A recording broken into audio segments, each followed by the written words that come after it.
Welcome to my channel. This is JC Rock and Metal Reviews. My name is John.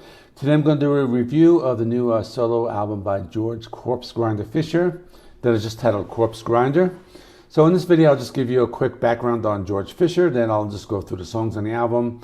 It's a short album, 30 minutes long, so it shouldn't be too difficult to do, and this will probably be a pretty short. So George Corpsegrinder Fisher is a singer for the death metal band Cannibal Corpse.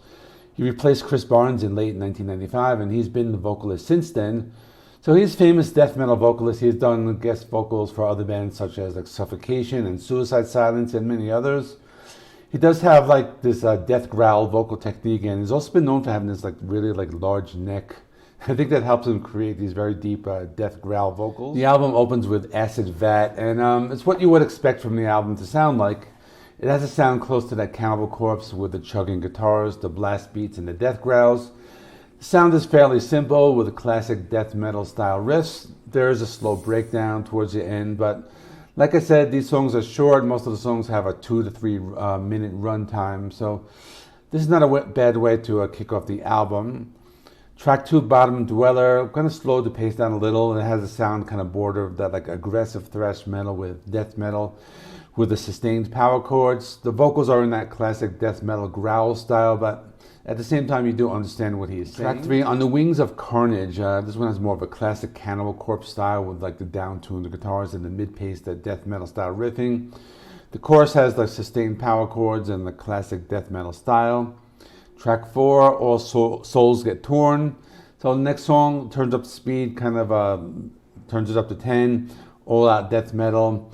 The song is a fast pace, lots of blast beats and fast paced guitar riffing.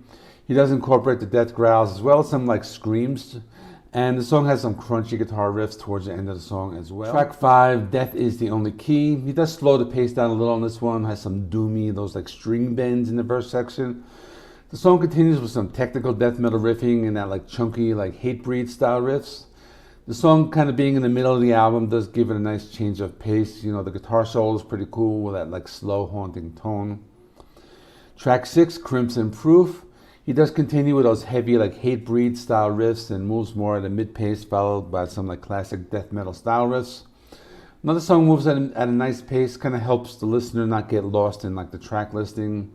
And I especially like the slower breakdown riffs towards the end of the song. Track 7, Devourer of Souls. This one has some sustained power chords followed by some tremolo-picked death metal style riffs.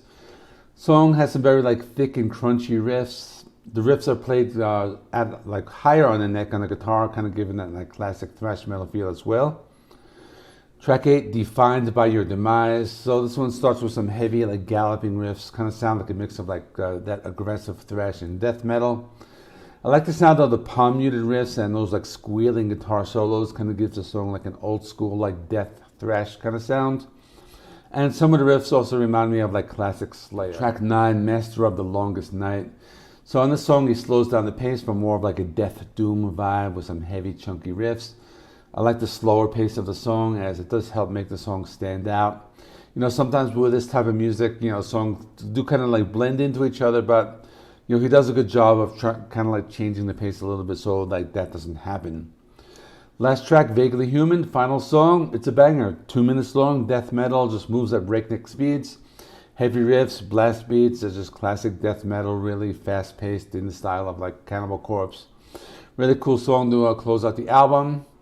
So in conclusion, if you're looking for a short, fun, heavy death metal style album, this is just the perfect album for that. It's a good album to take to the gym just to pump you up for a 30-minute workout, or just another heavy album if you're a fan of Cannibal Corpse. Most of the songs are in that same style. I wouldn't really call it a Cannibal Corpse album. There are some differences here and there, but if you like death metal, a cool album to check out. I will give this album an 8 out of 10. Just let me know in the comments what you thought. So my next album review will be something completely different. I got a request to review the new Tears for Fears album review. They're back after a long break. So you can check that out. Otherwise, please like, comment, subscribe. I will link my review of the Cannibal Corpse album from last year called Violence Unimagined. If you're interested, I'll stick it right over there. Otherwise, thanks for watching, and I'll see you all in the next one.